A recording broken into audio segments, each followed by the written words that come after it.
Mercado Airwaves is brought to you by supporters at patreon.com/Mercado Airwaves. If you would like to support Mercado Airwaves, visit us at patreon.com/Mercado Airwaves. Find us on iTunes at Mercado Airwaves. Keep up to date with the show on Facebook at Mercado Airwaves. You can follow Alex on Twitter at Mercado21Alex. Follow Mike on Twitter at mmercado2333 and on Instagram, MikeMercado2333.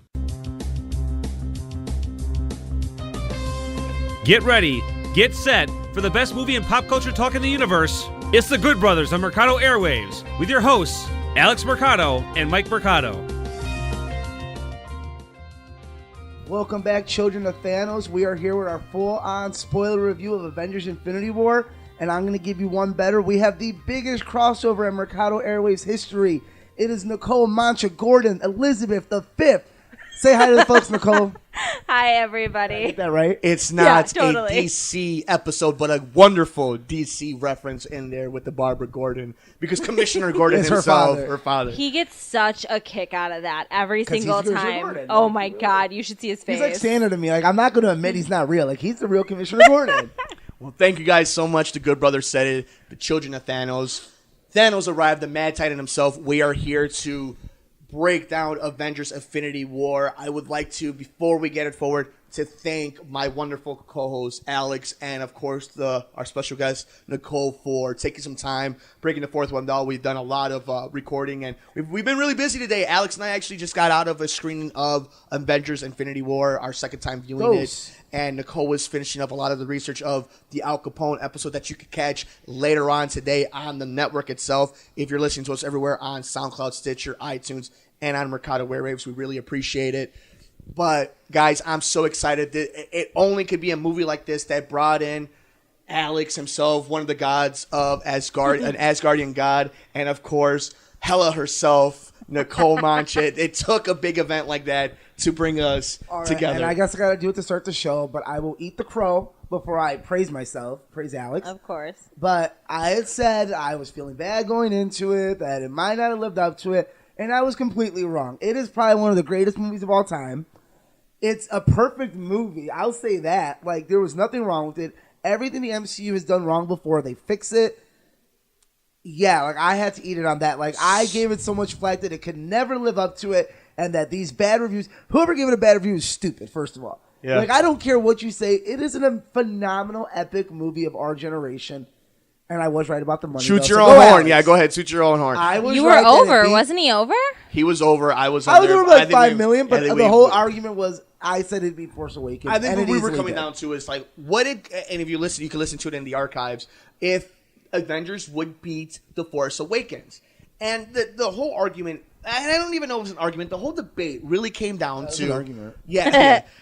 Would it catch it? But there was so much momentum with The Force Awakens. Yeah. And I think Alex and I really, it drove home that last week when we were re-recording the episode where it's like, man, you know what? It's palpable, the emotion that people are feeling for Avengers. It's like people were excited. It's just the build was great. Yeah. It's like a Rock Austin WrestleMania. It's a great wrestling build. It's a build. Like, it took years. It's like a Daniel Bryan build where you go years and years dealing with the story to finally get some sort of payoff and still want so much more. You still want more with it. So before we go in to Avengers Infinity War, before we break it all down, one last time, you are 4 minutes into this podcast, spoiler heavy. We are going to spoil everything about this movie. We're going to talk about it. We're going to break it down. This is the biggest movie of 2018. I think it has the chance to, it's not only the biggest movie, obviously, of the year, it has the chance to be the biggest movie for at least the next year. And we'll get into that at the very end of the episode. But again, spoiler alert, spoiler territory in 3, 2, 1. Coming out of the theater, let's start with you, Nicole, since you're our special guest. What did you think coming out of Avengers Infinity War? Man, I was so taken aback by just how well it was done. There were a lot of movies that I go to pretty much every premiere with you guys for superhero movies. Like, that's just our thing. Well, your thing that I jumped in. Movie though, right? Nope, absolutely not. You know the rules. But a lot of times, you know, you're excited, I'm excited, whatever. And the day after, whatever, we're kind of like, okay, it was good. But And I don't feel like that's how it was. Like, the second I went out, I was like, this was one of the best produced, directed, written movies that I've seen. It just, and coming from, like, my side of things where, like, I write stories, that's what I want to do. Seeing something that should have, when you look at it, should have been so cut up and not made sense, put together in such a way that it made perfect sense, and the cut scenes were just perfection. It felt like one solid story through and through. It's like a play. It's like a musical. It's like an opera. God, it was so good. Act 1, Act 2, Act 3. Story. Like, it is perfectly made by his all-savior, Kevin Feige. And what was your emotion, though, heading out of the theater the first time you saw it? Like I said, like watching a great opera, like emotional. They were crying, guys, like, low-key. You know, you run up and you're like, bravissimo. Like, you can't help but clap at this movie. What about the second time? Same thing, and honestly, me and Mike said leaving. We're like, it felt shorter, and that's good. Yeah, it did go by fast. It felt like, wow, like that really wasn't that much. Like, I could do another 3 hours now. Yeah, I could go see it again now because I know there's still so much more to dive into because there is so much going on that, like, emotionally, I would tell people see it twice because, like, I'm sure you missed things so the much first more time different around. out of the, like, my opinions change. You catch little things, like, and the sad parts get even more sad because you see them coming now. And you can't do anything about it, So you guys ready to get into it? You guys want to get into it? Yeah, let's go. Well, we get into it with the Asgardians. It starts right where Thor Ragnarok ends. Love that. We pick right up, and Thanos and his children have completely killed half of the Asgardians, which is a little something you pick up because in foreshadowing. Well, because in a lot of people's complaints afterwards is what happened to Valkyrie and what happened to what's his name, Big Boy, Korg and Meeg. And yeah, awesome parts. Piss off, Guts. Yes, is that he says he destroyed half of my people. So I think the whole point was like, hey, you guys go get them away. Like, go get away. And I think we might get them in the next movie, possibly. And I also think it's foreshadowing for the entire movie. It's half like, get hey, to live. Of course, we can't put everyone in this movie because, like, Nova's obviously on the burnt down planet. Like, there's parts that we didn't get to see that we're like, that's gonna pay off later. Yeah, like you gotta. They can't put everyone in this movie, so we're gonna get that at a later time, later date. We see the Incredible Hulk get his shining moment. The funniest part of Loki being the one that tells Thanos, "Well, we have a Hulk," and this is coming after Thanos has whooped everybody's ass. Hulk gets into this MMA fight. No, he gets his ass beat, and that's emotional. But how does it start off? It starts off with Hulk kind of beating him down, and all you hear from the henchman is, "Let him have his fun." And now you're like, wow, okay, so this is the kind of movie we're about to get, huh? And at that point, Thanos whoops Banner's ass. Great choreography between two CGI characters. Yeah. And that's what you can see when happens when mo-capture opposed to not any digs, but something like the DCEU, where everything was very much just animated. You agreed you want to talk about this. Yes, I'm sorry. I bring it up. Well, that is only one of 3 more times I would bring up the DCEU. I promise. That's the comparison, right? It's the fair comparison. I actually think the comparison now is Star Wars. I think at this point, I agree. What I'm saying is, if we're talking about specifically superheroes and that kind of things like that, that's when I'm referring to. Yes, but when I'm referring to the like the picturesque portion of it, that's what I'm comparing it to. But what I'm saying is, this is beyond. The only thing I can compare to this is the importance of what Star Wars is. Every Star Wars movie is dissected, and these characters are now way more important. No superhero is ever going to be more important than Batman, Superman, and Wonder Woman. Like, that's Batman, Superman, and Wonder Woman. But in cinema, Thanos and the Avengers have solidified themselves. Like, they are untouchables now. They are Batmans. They're more than just a one-dimensional character now. They all have their own backstories and depth. Well, this happens after 10 years. Like, but that's it wasn't thing. One movie that paid off the... That's the culmination, though, is that idea of now we see what they've built up to, and all of them within one sector. And then we see... So, we're on the ship, and... Thanos goes ahead and it wipes out everybody. Hulk is sent back by, we forgot the name, Heimdall. By Heimdall. It took forever to get the name right. By Heimdall, played by Idris Elba, who is killed off. He controls the Bifrost, basically, which is the little rainbow teleportation they use in Thor. Mm-hmm. And he sends Hulk to Doctor Strange's house. Yes. And I love that little connection because Thor had met Doctor Strange. Yes. So there's that connection of like, well, I know this powerful being who knew where my dad was, who knew where Odin was. Let me send him off. And then we get like our first taste of like how dark this movie really is going to get. Yeah. And Loki is after an assassination of Thanos after giving him the Tesseract that, again, he does save in Thor Ragnarok. Loki is killed. His neck is broken, his windpipe's broken, whatever. Like, straight up Thanos just- kills him and throws him at Thor. So between Heimdall and Loki, Thor witnesses the last member of his kin, Yeah. of his family, of his friends. And we get that cool scene with Rocket later, like, of like everyone he loves Is died. dead, yeah. All he really has now is the Avengers. Yeah. And Valkyrie, like, maybe, yeah, yeah. like that it. And like And we don't know Rocket what, now. and we don't know what happened with Jane, so it's like they broke up. So it's like this with Natalie Portman's contract situation. Her not want to She be. might want to come back. So yada, like, who yada. knows what's going to happen with everything? So at this point, Thanos has the Tesseract. He has 2 Infinity Stones. We go on to Earth, and this is where we get a lot of what the trailers are coming from, where we see the ship landing. We have the first encounter of the Incredible Hulk, at least Bruce Banner, Doctor Strange, and Tony Stark. What did you guys think about the interaction of Benedict Cumberbatch and Robert Downey Jr. as Doctor Strange? And we get and Benedict Tony Stark? Wong too. What did you guys think about the whole interaction of that set I of the Avengers? loved it. Yeah, you go ahead because there's so much into it. So what do you think, Nicole? I loved it. I thought it was so great because they're both such strong characters and they're so strong in different ways that they're both extremely arrogant.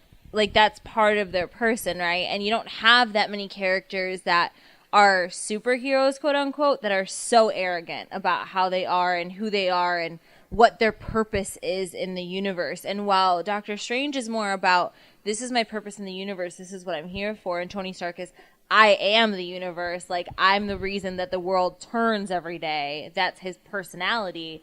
They're still both extremely important characters in that sense, while a lot of the other superheroes that we got are more humble and down to earth. So I think their interaction was really interesting and fun because you see 2 heads butting. It's kind of like the Mercado brothers. I dibs on Tony Stark. Dibs. All right, that's fine. So Man, speaking you of dis- you that, disappear. because you hate me so much. Here's Alex. What did you think about?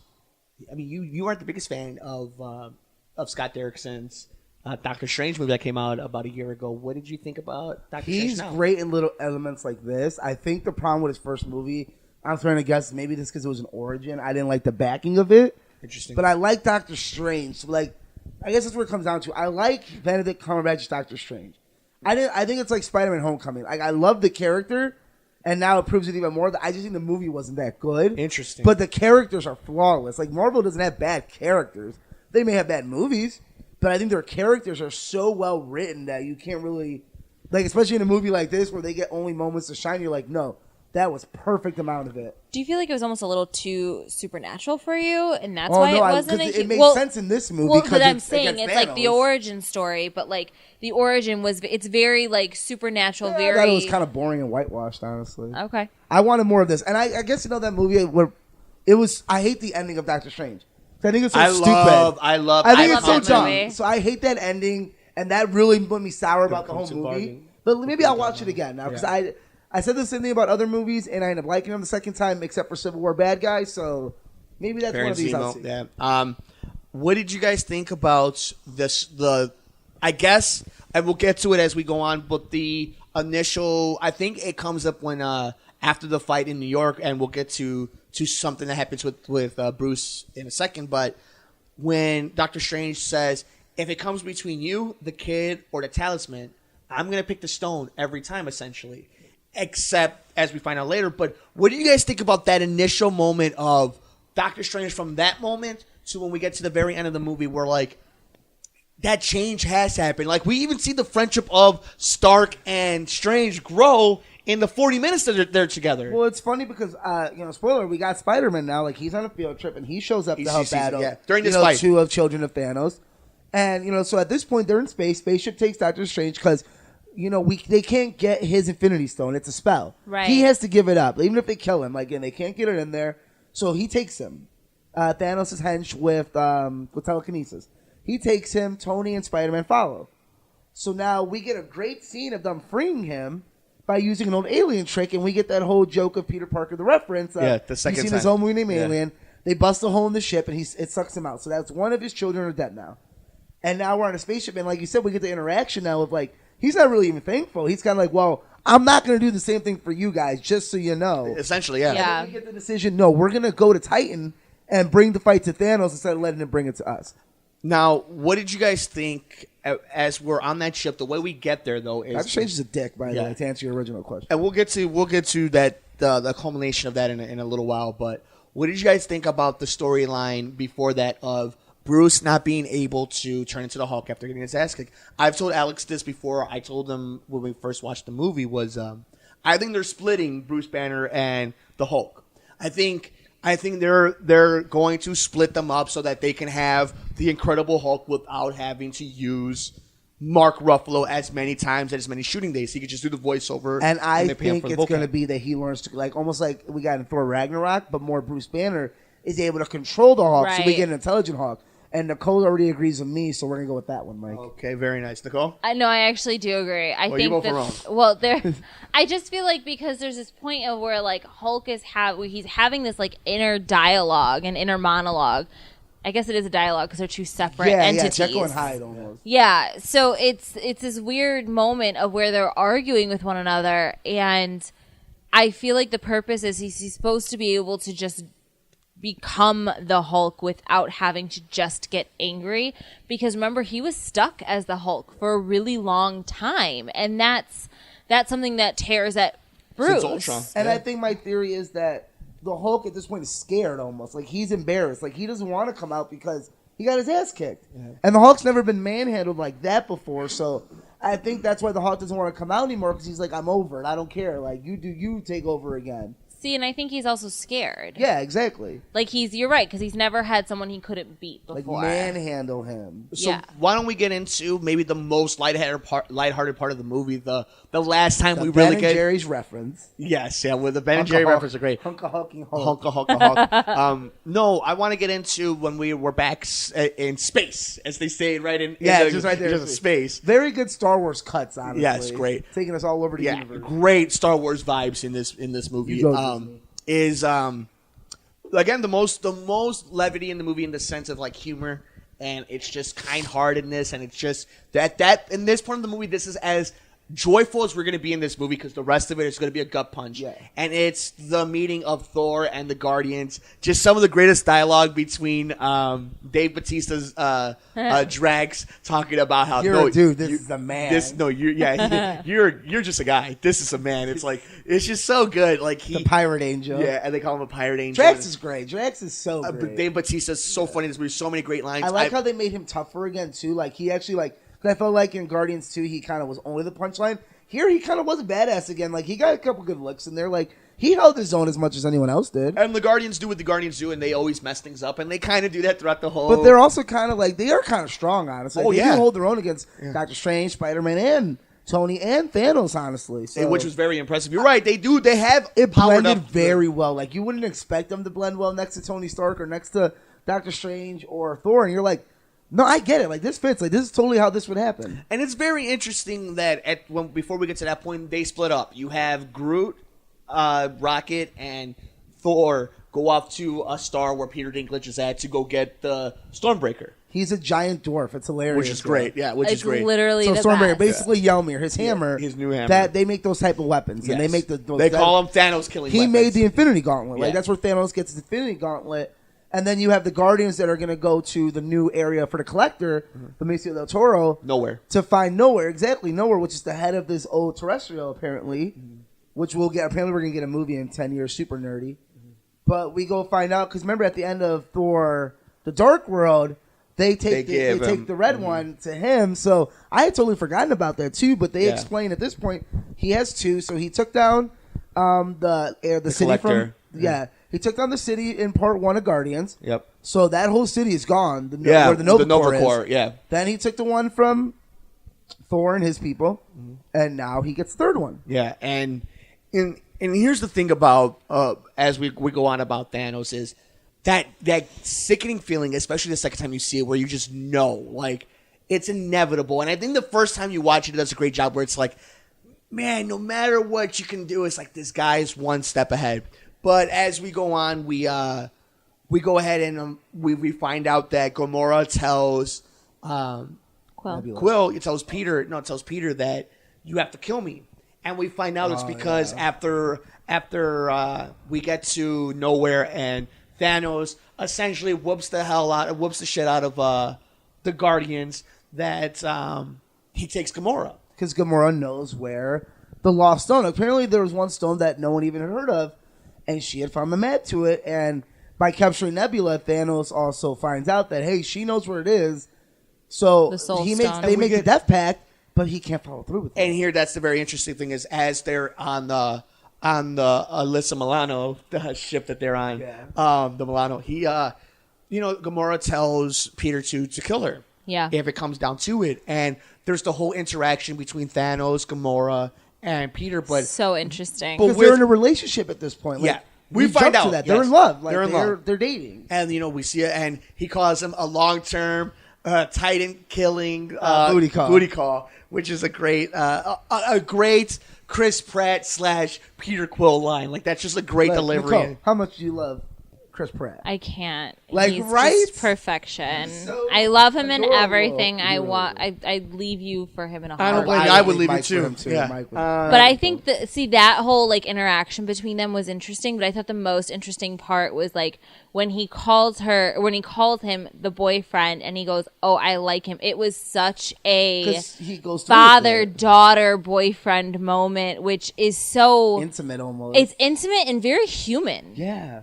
Like very human, which I think is kind of leading to some of the things that happen later with Thanos and giving him that semi-human quality. He's not just a monster. Like there's something relatable to him, and it's the human likeness of this giant monster alien that you're like, man, oh my god, it's so emotional too. Like, it's great. Like I love their interactions together because the boyfriend and. Peter Star-Lord does decide, like, I will kill her. Thanos has the Infinity Stone, though, turns it into bubbles. Yeah. Because he needs her alive. Yep. The Reality Stone, yeah. Yeah, good job, girl. Mm-hmm. I said the Soul Stone earlier, too. And then we get to Scotland where the Soul Stone is by Vision. And the most obvious thing about this movie is booty call. Yeah, Elizabeth Olsen, who as Scarlet Witch. But here's the thing, though. We all knew his fate. We all knew that if Thanos was going to win this movie, how this movie was going to end. Glenn Walking Dead. We're like, I see it coming, but we know it's coming. But as we get up to this moment, this is where we're finally introduced to Captain America, Falcon, Natasha. We were introduced with the other Avengers that were split during the Accords. Yeah. And the henchmen come down for both of them to get him. And we find out another thing is how powerful Scarlet Witch really is. Power for power. She's the only one that can really stand up to these people. Which we'll get to at the end of the movie. And the numbers are just getting her. And we get one of my favorite scenes in the movie is the train scene of you get the old great Captain America music. Yeah. She throws her spear. Quick catch. You're like, oh, shit. We haven't seen Captain forever, too. So it's so nice to see him and be like, because we saw Tony Stark and Spider-Man. We've seen Spider-Man, Doctor Strange, Thor. We haven't seen Cap, though, in so long since out of all the original Avengers. Yeah. So to see him, you're like, wow, that's so like. I feel hopeful now that Cap's here. Like, we're gonna be okay, guys. And they win. They win. Like they beat the two henchmen. And here's something funny. I, for some reason, didn't realize that. Call me dumb, but it took me to the second time because I was so excited the first time. The henchman that gets stabbed. Mm-hmm. I thought he died. No, I didn't realize say he died because he comes back and he's the one that essentially he's the one that's hunting down Vision. Yeah. Like, he's the one. I didn't know that you because he gets stabbed and they're both on the floor or whatever, and you think he dies, but what she says is because Natasha's like, we could kill you. But then the response is, this is the only chance you'll get. And then literally they're face to face again, and she says, I got tricked. He'll pay for his life with yours. So essentially she's saying, he's dead. And then we find out, no, hey, Scarlet Witch is in action now. He's alive, and he's the one that attacks Shuri and attacks Vision, and he's the one that Vision kills with the thing at the end. Throughout this whole movie, that henchman is a shark to Vision. I never realized that until the second time watching it. Just like how relentless they were. It's funny because I got tricked too. I thought he was dead. I was like, oh, he's dead. And I'm like, oh, wait a minute. Like, that was no duh. That's who they were talking to. Yes. But they all get theirs eventually. Which is also funny too. It's like, as powerful as they are, the Avengers they held their own against everybody up until they met up against Thanos. So why don't we get into it? Everything about the Accord is over with.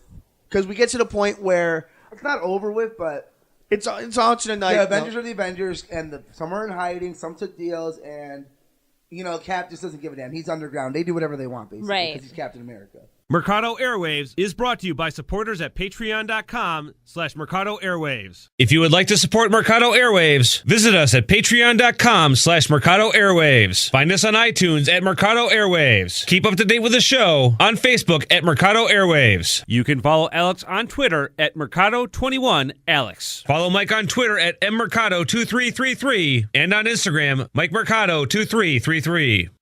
And then we get the meeting of Mark Ruffalo again. So Hulk comes back. And now we got to make a plan. Now we're all together. We got Rhodey, we got Cap's crew, we got the Hawk. And some people, okay, Nicole, tell me what you think. Because you got some woman intuition there. Thanks. Very little, but some. You're a girl, I think. Did you think Cap and Black Widow were dating in the movie? No. Thank you. I didn't think, there was a rumor going around that that's why it was awkward. I don't think so, personally. I think that was just it was awkward because the Hulk was back and they had watching it a second time because I'm the one that brought that up too. That I heard people talking about that. There's no awkwardness that has to deal with Cap. Cap is smiling the whole time. It's good to see Bruce. Yeah. Like it's good to see. He's in love with Agent Carter. Agent Carter's niece. Yeah, and Bucky. He's in love with Bucky and Agent Carter. That's who he loves. And I find it funny because this whole movie talks about sacrifice. We don't sacrifice others. We don't sacrifice a life for a life. We don't do that. And Cap says it once, and we see it through the storyline of Tony and Strange. Even Vision at the end. But that's where I'm getting at. Is Vision throughout this whole movie is telling you, you have to kill me. Don't worry about it. You have to kill me. And again, it's Scarlet Witch who's so dynamic, especially from Ultron to this point, where you see she's a complex character. She has a lot of emotions. Her powers are emotion-based. She's very much like a Jean Grey. Remember, it's as strong as the Infinity Stone, so that's how powerful her powers really are mentally and physically. But that's what they say, is that the only thing that can destroy it is something similar to it. So that tells you right there what her powers actually are. And now we can't count on her, though. She's super dope. She's really good. But, the strenuous part of what happens to her, and the most devastating part as we go on is we lose her. And we'll get to how we do in a little while. She's almost happy about it, too, because she lost Vision. So she's like, I'm being Vision. And we'll get into why I think that's so important in a little bit. But so we're getting this whole conversation. So at this point of the movie, we're at one group of Avengers is going to Wakanda.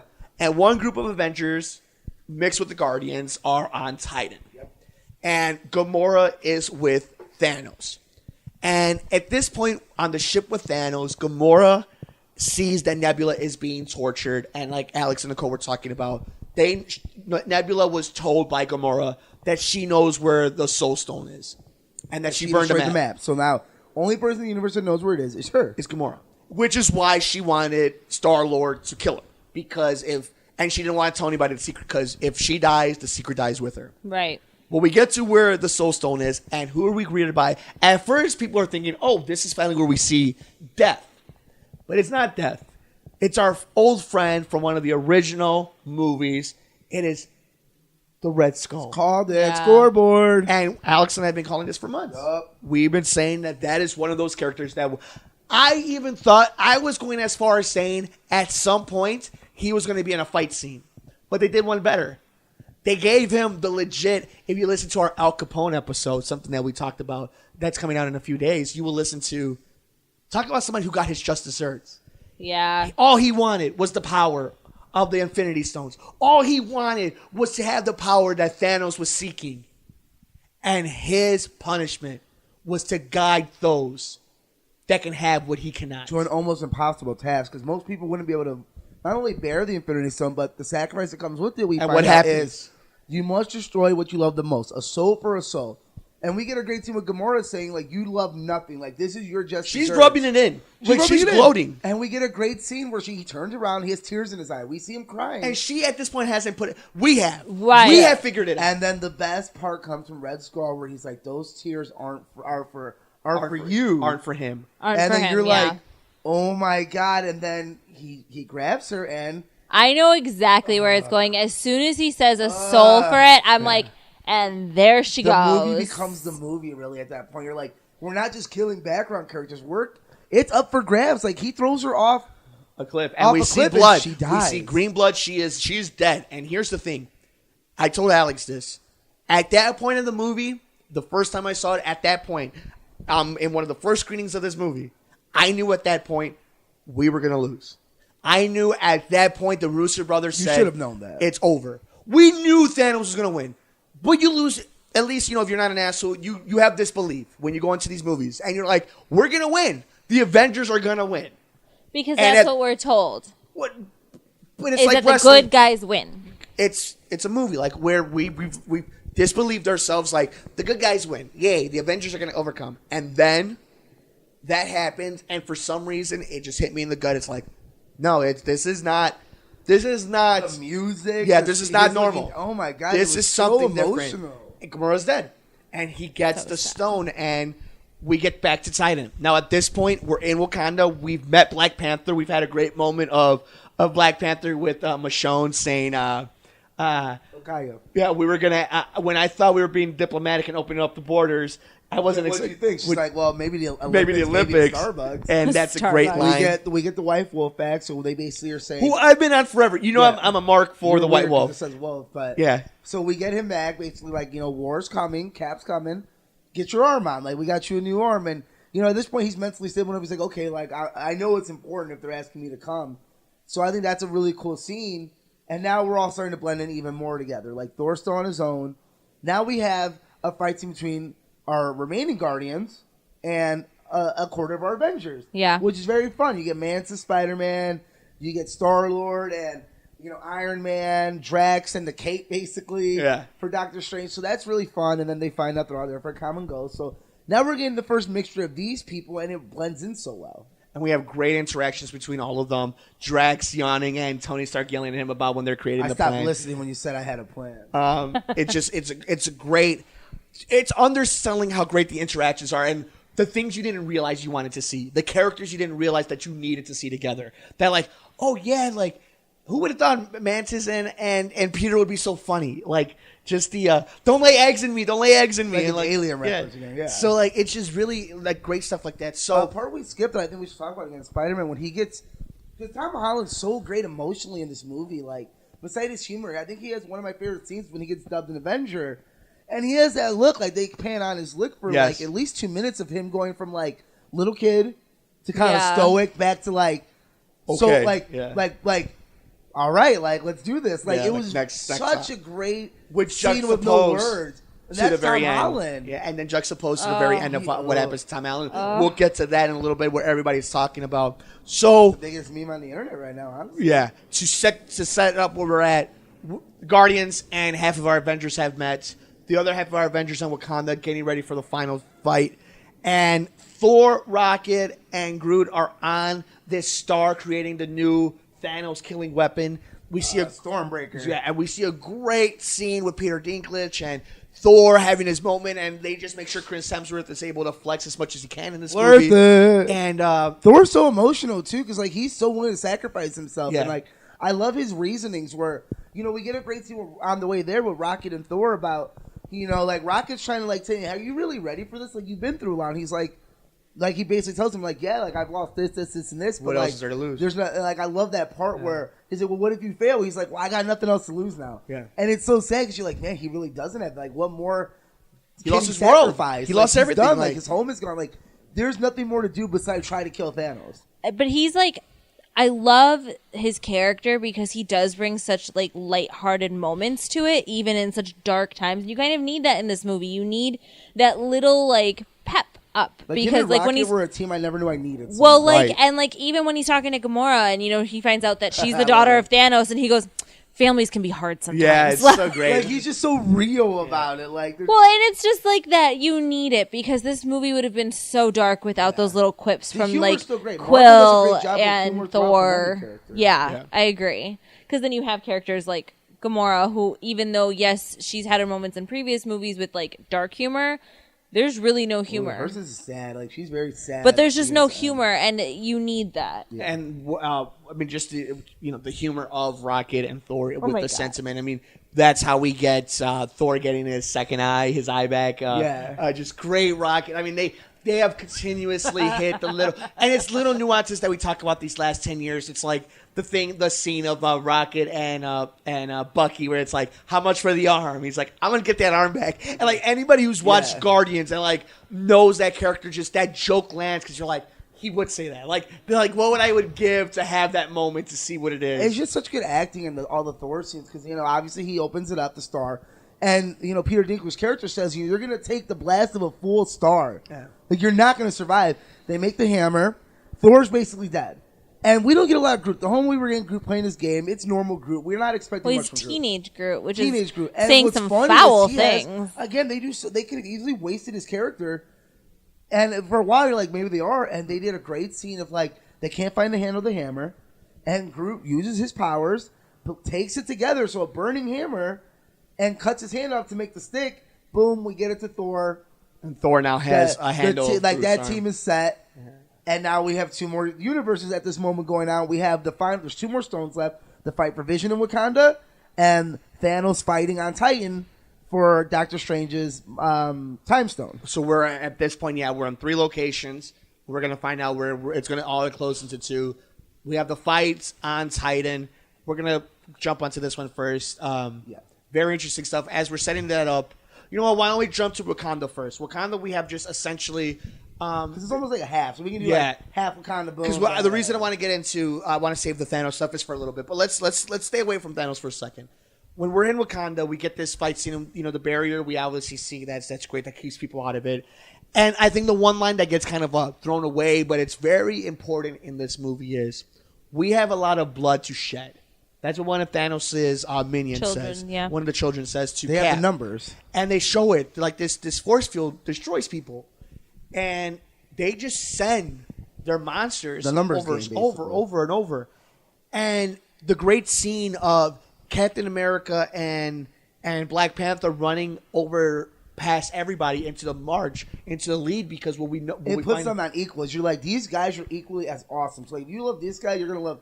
They're equals. Like, they're the strongest humans there are on Earth. So in case we missed it, the reason why we're in Wakanda is... we need to get this Soul Stone out of Vision. Because Bruce Banner explains, there's a lot that's in Vision. Like, the stone is only a fifth of him. He's still part everything else, and he's learning. We can take the stone out, and obviously there's only one person on the planet that's not Tony Stark that can do it. Black Panther's little sister. Shuri. And we find out that she can do it. And the only problem is this is going to take time. And sure enough, as we say that, the invasion happens, and that's when all this stuff with the force field happens. Well, even at that moment, though, you still think that they're gonna do it. Like there's that moment. They do a good job making you buy it again, because as much as they're not going to. For that split 30 minutes, you're like, holy shit! They came close. Like so they're many gonna times. fucking we do can it. This, all right. And maybe this is a part 1. And when we get to this point, Scarlet Witch this is her shining moment in the movie. Scarlet Witch shines in this fight scene in Wakanda. She's such a badass. I love the woman aspect of it. The woman aspect in the Wakanda scene is great, because it's all about the women. You get Black Widow and oh my god, I forgot her name again. Michonne. It's such a hard way to remember the Black Panther name. That's not M'Baku. Yeah. So you get great scenes in it too. You get Michonne and her fighting with Scarlet Witch, and I'm like, wow, I didn't know I wanted this duel, but I really want this duel to fight together from now on. Like this African princess. And this she's a warrior. Russian Okoye and this Russian spy are just fighting, and then you get a witch. And though what's great about it though is like even the little nuances are smart with the bad guys. The children of Thanos are saying, as soon as Scarlet Witch is drawn out from protecting Vision, they send in the guy that we thought was dead to go after her. It's a swerve, bro. And it's because she's that powerful. She can hold her own. She could beat any one of them individually. She holds off Thanos at the end for a little bit. And that's when shit really hits the fan, though, is when Scarlet... And you know what it comes down to is, again, sacrifice. She wasn't going to sacrifice her friends. She had to go save them. Yeah. And because of that, she left her post. And when she left her post, we get that great line by Okoye saying, why was she up there the whole time? Why wasn't she here? Because she's just wrecking shop. That was the best. Why was she up there the whole time? Yeah, and so that's great. And then we get our great return of Thor, who can now control the Bifrost. So, they're getting their ass kicked for a little bit. These dog creatures are ruthless. They're throwing around Cap, Bucky. They're throwing around, because the whole... Even Black Panther is getting thrown around like a rag doll. Because they're not worried about dying. Like, they were like, because they're talking and they're like, well, they're just going to keep dying. And she's like, eventually they're going to get through. Like, the child of Thanos, whatever, she's like, they don't care. They're going, one of them, and you see that some of them start getting through as a whole. Well, no, even before then, remember, there are a few that are coming in and they're like, when they start going around the back is when they go, wait, they're actually getting in. We just need to open the gates to keep them focused. It's going to be harder to get at them, like, if they're separated. Like, let's get them all on the line. They end up overrunning them. And like Mike said, we get a great, here comes Thor, Rocket, and... Because what we forgot to mention is that this hammer not only is powerful, but it can control the Bifrost, which is, Heimdall's power. And he's like, in theory, it works. So when we get that, we're like, oh, hell yeah. Like, okay, we got a chance again. Yeah. So then you see, Thor comes in, great humor between him and Steve, and here's Groot and Rocket. Action-wise? Boom. Action-wise, Thor has the most spectacular moments. It's almost a Thor sequel. Like, you can call it a Thor sequel, a Guardian sequel. You can call it a Spider-Man sequel. You can almost as if it's a payoff to a lot of stories. Almost like it's a payoff. So we're at this point. We feel like we're on good hands now in Wakanda because Thor's good. So we get to Titan, and maybe to me the scene that I was in the theater for the second time, and all I wanted to do was put my hand through the screen and grab Peter Quill. Hey, don't talk about him. He's a goddamn angel. But here's the thing, though. I will say about Star-Lord and the scene that we're going to talk about. It's in character. Yeah. So what happens is Thanos is essentially all these traps are set up. We find out they get him. They get the best of him. Before we get to that, though, we find out through a meeting that Doctor Strange has gone to the future about 14 million times. Yeah, and he finds out that only in one time do they win. One. We'll get to that in a second. So we get to the Thanos part where Thanos attacks and they capture him. They have him down, and they get to the moment everybody knows they were trying to get to. Mantis on top of him, trying to ease him up. They're getting the glove off. He is that strong, though, that even Egon, the Living Planet, used to go to sleep by it. Yeah. He is fighting it. You can't stop him. Like, he is still angry and fighting them. And if it wasn't they're getting the best of him. Like, they were about to get it. And guys, and for all you who were there in the theater, and for some reason you're this far into the spoiler cast, they are so close to pulling, and that is when we find out, because Nebula puts it together, Peter puts it together, and Thanos says it himself. Gamora is dead. She had to go. And I love that part. No, she didn't. No, she didn't. And guess what? He pistol whips the shit shoot out of him or something. And it all goes to hell. And that scene, that moment, I'm feeling it right now when I'm sitting in the chair. It's around his fingers. It's on his fingers. And Spider-Man has it. And he grabs it and puts it back in. And you just, in that moment, like, I let myself believe for 1 second, are they going to get out of it this way? Like, is he going to have to come back for the Infinity Gauntlet? And it's like, nope. And that's the one thread of the movie is you're always so close. They're always so close to finishing off. And we get this crazy fight scene, and Thanos whoops everybody's ass, and we get the... first of all, shout out great CGI to the Disney Corporation, the trailer people. This is what I was telling you a few weeks ago, Alex. I was correct when I said the scene of Cap holding the hand.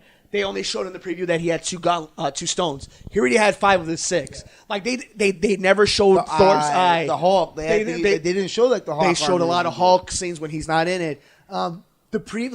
They did the Spider-Man scene when he's flying through and the Guardians have been attacked because the gravity is all over the place. Yeah. With him swinging down, and it's the last scene of the trailer. Yeah, they CGI'd his spider, the claws, the extra tentacles. They CGI'd out the. No, they did a really good job about that. They did a great job of not telling you anything about this movie. Special shout out to Iron Man because he held his own too. And he's the first one to get blood on this guy. And here's the thing, though, in a great fight scene, and what you're thinking is like our boy Tony at the very least is going to do enough to stall Thanos. And we get maybe the line of many lines from Thanos that's just golden. All that for a drop of blood. And then he goes on to whoop his ass and stab him in the jugular. Not the jugular. And after, before getting stabbed, the man points at the moon of Titan, clenches his fist with the glove, and pulls down asteroids to Tony. And we get the scene because he has nanotechnology, which is a shout out to the comic books, that he could control the suits just with the nanotechnology, which is great. And in between the fusing of the suits, Thanos stabs him with his own sword that came out of the Iron Man suit. And even the second time around, the hush in the theater. Because you think he's dead. You're like, because the Russo brothers even make it. Iron Man. The Russo brothers make it even more quiet. They take out all the sound in the movie. Yeah. And they let you sit in it for a second. And you get the famous line of, I will destroy half of humanity. I hope they remember you. And we come full circle, as we talked about earlier. Doctor Strange, with the Time Stone, gives it to Thanos, says, if you spare Tony, I will give you the Time Stone. No strings attached. Now, do you think that when Doctor Strange does it, it's because he knows that's part of the plan? Yes. Yeah. I think so. Yes, I don't think it's because he learned to love these people. I think he does. That's part of it. But I think the whole point is like, I think that helps. Exactly. That Mike can, like, hey, my compassion's actually going to be shown. It's going to be rewarded because this is all part of. I like the last one of the scenes we get from Doctor Strange is it's about the end game now. Like, he's like, Iron Man's like, we're in the end game now. We're in the end game, and I don't think he means just, oh, I trust what's going to happen with Wakanda because they really don't know what's going on. Uh-huh. I think he's like, okay, in my future that I see, he makes the snap. He does this. Like, this is all part of what needs to happen for the overall ending. And we hear that because it's laid down in the foundation that I will not give up the stone. At no point, he has the option to go hide during the fight in New York. He has the option to not give up the stone, to let Tony die. He has, and he gives it up because it's the one thing. And I thought we were all smart when we walked out the theater and we're like, yeah, that's how he's going to do it. I think it's so, and I wonder, it's so in front of us if it's just a red herring and we think like that's just what it is and it's actually going to be another way that they get out of it. Yeah. But who knows what it is. But at this point now, Thanos has 5 of the 6. Yeah. This is it. He's got 5 of the 6 and everybody on Titan has been destroyed. They've had it. They've been worn down in the battle of Wakanda. They've won, and we're at the point now where Thanos has hit Earth. The atmosphere changes, and we know Thanos has arrived in Wakanda. We get what to me is a torturous scene to the fans. Yeah, because it's a slow build. You see Captain America hold his own for a second against him. You see all of them throw their best at Thanos, and it just wasn't enough. Like, no, they get their ass kicked. I love to see with Cap because, like, Thanos gives him that look of, like, who is this guy? Like, he's giving me a good fight. Nope, punch him in the face. And he just punches him in the face. Knocks him out cold. And we see Scarlet Witch finally having to kill the stone. Like, yeah, he forces it. She killed him. Like, guess what? While she's keeping him at bay. At bay. And you think like they make it a moment. They make it a moment in the movie to feel an accomplishment has happened. And then as soon as it happens, though, they pan to Thanos, and you just know he has this calm demeanor to him. My heart dropped my ass. But here's the thing that tweaks me out. You know all the stones he has. You know what he's done throughout this whole movie. And still, somehow, when he puts the Infinity Gauntlet out, and he just turns it to the left a little bit, and the green bracelet comes around, and the green insignia comes out. I think the dialogue between them is better, where he goes up to her, and he's like, my child. Like, he respects her power. He's like, my child, I get what it's like to lose someone. But, yeah, it's a great dialogue. What I'm talking about is, like, it never occurred to me that Scarlet Witch just destroyed the person she loved. We have gotten to the moment. It never occurred to me after the journey we just went on. The stone's gone. That he turns his wrist, he turns his hand, the green insignia comes on, and because you've watched these for 10 years, it hits you right away. Oh shit, he can control time. And he brings back Vision. And Vision's face, I didn't catch it the first time. The face Paul Bentley makes when he sees Thanos. And Thanos grabs him, and it's the moment we've been talking about for forever. We knew this would have to happen for all this to come true. The brutality of already the journey you've been on. Just nonchalantly, 3 fingers, and you just see the crushing begin, and the Infinity Stone is taken out, and Vision turns gray. He throws the lifeless body, and it's over. It is over. Thanos has collected it, and out of nowhere, Thor, the mighty Thor himself, makes one final attack. Cuts his ass up. Throws Stormbreaker. What's it called? Stormbreaker at the chest of Thanos. And our hero has done it. He's digging in. The Avengers have won. I told you would pay for it. I told you would die for it. And we get the words that nobody wants to hear in that theater. You should have gone for the head. Bad Thanos impression. You know Josh Brolin. Thank you, Alex. No, it's I'm over. not gone. It was over. And before we get the white screen, not a black screen, we get a white screen. Which is creepier for some reason. At that moment, before we move on, at that moment, what went through your mind, Alex? Nothing. Like, white screen. Like, I couldn't think. I'm like my mind went white. Nicole? I mean, I knew it happened as soon as he did it. Just because, like... How did you feel? I felt defeated. Like, you don't know if you're going to feel like anything because you're like, it's a movie, but you feel so fucking defeated because you've invested so much in these people who are supposed to keep our world safe and the bad guy wins. Yeah, I think that's honestly some of the best way to put it. It's that moment of defeat where you're like, they did it. I think that the first two words that went to my mind was, they did it. I guess 3 words, right? Yeah. They did it. There was almost a shock of, like, for all you wrestling fans, it was when the 3 count went when Brock Lesnar beat The Undertaker. Good example. It's that moment of like, where am I? What's going on? Is this real? And you hear Thor saying, what have you done? What have you done? And like nothing. The easiest transitions after Thanos goes and space warps himself out of there. And you see the wind and like this talk about atmosphere change. And Bucky is the first one and looks at Cap and says, Steve, it falls to the ground and it's all in ash. I think that's the worst part is as soon as Snap's over, like for us fans, like we know what's happening, but I kind of just maybe like they just disappear. Like, no, they make you go through these deaths that are very dark and like Rick and Morty like, where it's like instant and we don't know if it's painful or not, but it kind of seemed painful and it seemed devastating. Like they're gonna show you like black, and yeah, man, and they make you soak in it. They show you, and let's go down the list of people we see we lose. We lose in Wakanda. We lose so many of the Wakandan army and the people. Then in our main group, we lose Black Panther in a heartbreaking scene with Okoye. Yeah. We lose Bucky. Groot again. We lose Rocket Groot. And we lose Scarlet Witch and over the body of Vision. And she's kind of like a smirk. Like she's okay with dying now. Like she's so heartbroken.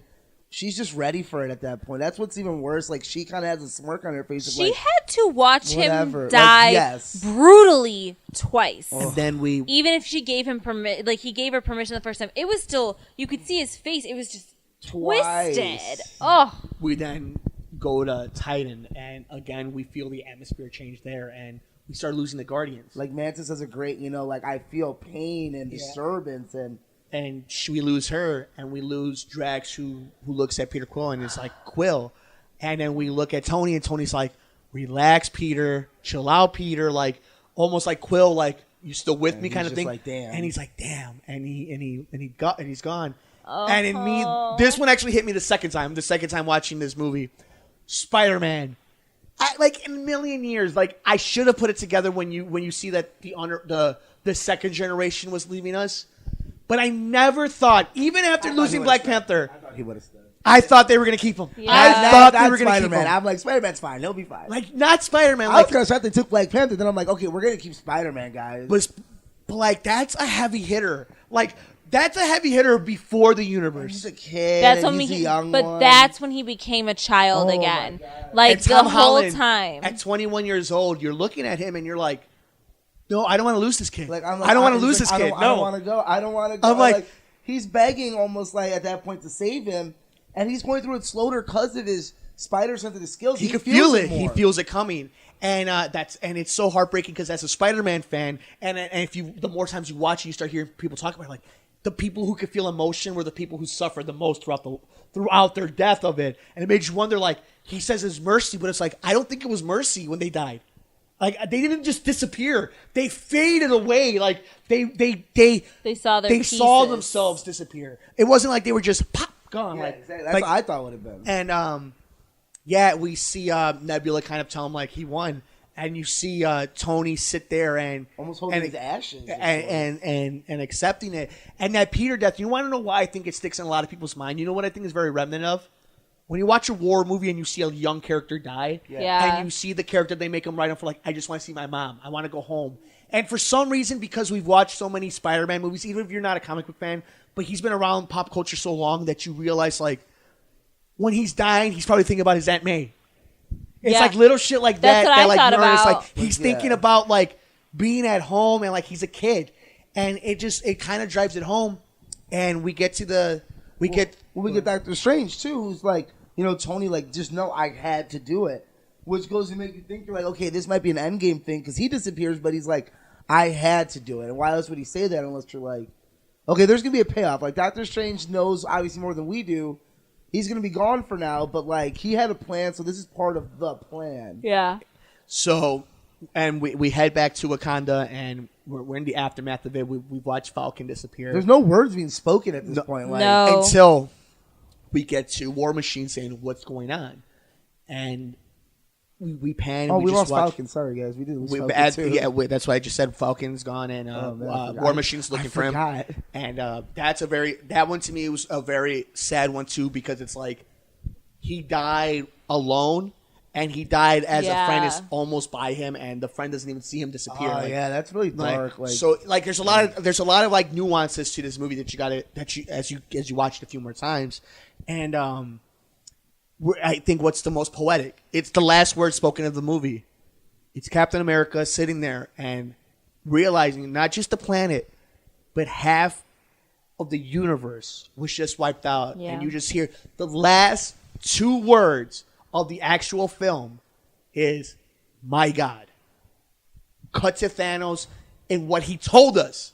How it's going to end. He told us. He's like, it will end with me smiling at a sunset. Because all we know now is he got stabbed, but he's obviously okay. He gets away from Thor. He disappears. Because, like, obviously when it goes right, he comes back and, like, he's still stabbed. But now Thor realizes, what did you just do? Like, something just happened. Which goes to my theory later that it's not more of a death thing, more of a memory thing. That these people are trapped in the Soul Stone. That they're not dead. They're trapped. Yeah. So we'll get into that later when we get to theories. But, it's like a very Star Wars moment where it's like, wait, Thanos acting like he's the good guy. Like, oh my God, the good guy triumphed. Like the music, the beautiful background. You're like, no, you're an evil monster. Like, what happened? That's the point of Thanos. Oh my God. It's the monster that thinks that he's doing things for the betterment of the people. And he won. So why don't we get into it? Thanos won. The Avengers is over. Thanos has won. So, what were your thoughts about Thanos, Alex? Like, it's not like a Rocky 1 moment where they lost, but they still, No, it was just such. It wasn't even an empire. They lost because there's no hope right now. Like, these people are. How are we going to? Well, there is hope. We'll get to it. Alex, what did you think about Thanos? Oh, just Thanos alone? What did you think about Thanos? He's one of the greatest cinematic evil bad guys we've ever gotten. He's going to go down a level of Scar, of Darth Vader, of Hans Gruber, of Hannibal Lecter. These amazing known bad guys. Bruce the Joker. Shark, yeah. He's going to be as big as the Joker. Like Josh Brolin, had this been a live action character, would get Oscar nomination. I agree. Obviously we're not going to get that. We're not that far ahead. But, this movie alone is epic enough to get is an Oscar-worthy movie. Very interesting. Nicole, your thoughts on Thanos? I think that I agree. He's an amazing villain. He's an amazing character. There's so much depth to him in, like, what he thinks he's doing.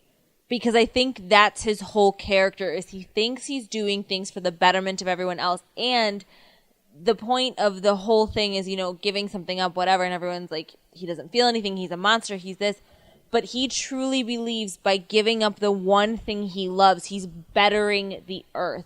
That is the truth of someone who just truly is so into their own mind and thinking that they are better, that they are playing God. Because what does he say? He says, I am going to sit there and I'm going to watch the sunset with a smile on my face and rest. Because on the seventh day, God rested. Like, that's the thing. He thinks he's a god. He thinks he should be the creator and the end-all, be-all, which is what I think makes him such a strong character. I like his beginning, too. Like, we get a background story. Very little, but enough where it's like, you know, I was from Titan, small. Like, in our Marvel Universe, normal planets are only 20 miles long. Like, Earth is obnoxiously big compared to other planets. Right. And his whole backing was like, listen, like, well, my planet's like many. We only have certain resources. It gets overpopulated. His idea from the beginning was like, we're going to take 50-50 lottery. Rich and poor, doesn't matter. It's going to be completely fair and equal. 50% die. I keep the other half. And they thought he was crazy. And what happened? His planet got destroyed. So that was his, you know, his one failure. And now he's like, I will not fail again. He's like, I don't care what you think. He's like, it's a small sacrifice that what I've done. Now there's people growing up. And like, this goes back to his power that they don't know any better. They just know now they live in a peaceful planet. But their history was, it was half the people were destroyed, and now the new generation can live and thrive. So now we got to see the Earth after that. But I love that background story of he was almost like Jor-El. He's some scientist from this planet who just completely turned. So more like Zod, I guess. To me, I think the most important thing about Thanos was that I understood where the character was coming from, but that I never loved him. Yeah. That when I did love him, it was because the character was so compelling, and he was intense, and that Brolin's adorable. And honestly, they went out and they did it, and they had all the pressure of they introduced this guy in 2012, CGI character. Nobody, half the audience didn't know who he was, and here we are, and he's one of the greatest. Totally pulled it off. Pulled it off. What is going on, guys? Mike here from the Good Brothers. We want to thank you so much for joining us on this first part of our Infinity War spoiler review. It's such a heavy episode. We go on for a little bit longer to dig deep. We want to give you guys time to enjoy both episodes so you don't feel like you're cramming it in. So right now, we're going to finish off part 1 of our Avengers Infinity War spoiler review. And in just 24 hours, that is May 4th, that's right, May the 4th be with you, we give you our final thoughts of Avengers Infinity War. We also give you our theories on what's next in the MCU and the possible title for Avengers 4, plus so much more. We want to thank you guys so much for joining us on this part 1 edition of our Avengers Infinity War spoiler review here on Mercado Airwaves. You can catch Nicole on Twitter at nmancha89. Alex is at Mercado21Alex. I'm at mmercado2333. Like us on Facebook at Mercado Airwaves. Subscribe, rate, review us on iTunes, Stitcher, and SoundCloud, Mercado Airwaves. Subscribe to us on YouTube so you can get notified every single time one of our videos is uploaded. And all of our shows and interviews are brought to you by our amazing producers over at patreon.com/Mercado Airwaves. Thank you guys so much. We will see you tomorrow for the conclusion of our Avengers Infinity War spoiler review and our brand new episode of Murder, Mysteries, and More. Thanks, guys. Mercado Airwaves is brought to you by supporters at patreon.com/Mercado Airwaves. If you would like to support Mercado Airwaves, visit us at patreon.com/Mercado Airwaves. Find us on iTunes at Mercado Airwaves. Keep up to date with the show on Facebook at Mercado Airwaves. You can follow Alex on Twitter at Mercado21Alex. Follow Mike on Twitter at mmercado2333 and on Instagram, MikeMercado2333. Thanks for joining us here on The Good Brothers, here on Mercado Airwaves.